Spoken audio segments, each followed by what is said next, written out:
धनतेरस। दीपावली के 2 दिन पहले धनतेरस मनाए जाते हैं। कार्तिक कृष्ण पक्ष की त्रयोदशी तिथि के वो दिन है जब धनतेरस मनाया जाता है।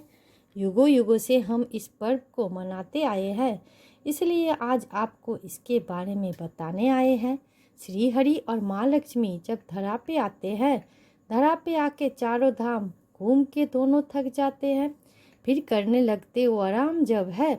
थोड़े देर में विष्णु जी उठ के दक्षिण दिशा की ओर जाते हैं।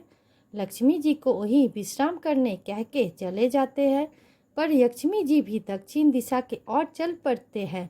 सरसों के पीले पीले फूलों वाला खेत देखकर तोड़कर लगी लगाने बालों में रखकर थोड़ी दूर में गन्ने की खेत भी दिखाई दिया। माँ ने जाके गन्ने भी तोड़ लिया। लगी थी माँ को भूख, इसलिए गन्ने लगी चबाने और सोच रही थी विष्णु जी क्यों नहीं चाहते थे लाने। तभी विष्णु जी लौट के आते हैं और लक्ष्मी जी को किसान के खेत को बर्बाद करने की सजा सुनाते हैं। 12 वर्ष तक तुम्हें किसान के पास रहना होगा और उनको घर को सजाने होगा। माँ ने तब से किसान के घर में लगी रहने, निर्धन किसान के भंडार लगी भरने। 12 वर्ष ऐसे ही बीत जाते हैं।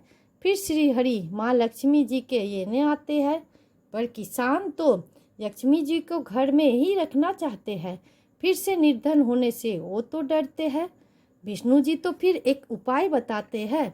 कल धनतेरस के दिन है, घर के तुम्हें सफाई करनी है और माँ लक्ष्मी जी के सामने एक कलश रख देना और फिर घी के दीपक जला देना। इससे तुम सदा ही धनी ही रहोगे, माँ की कृपा तुम पर होंगे। बोल के दोनों ही अंतर्ध्यान हो जाते हैं। बस तभी से धनतेरस मनाए जाते हैं। माँ लक्ष्मी जी की कृपा से घर धन धान्य से भर जाता है।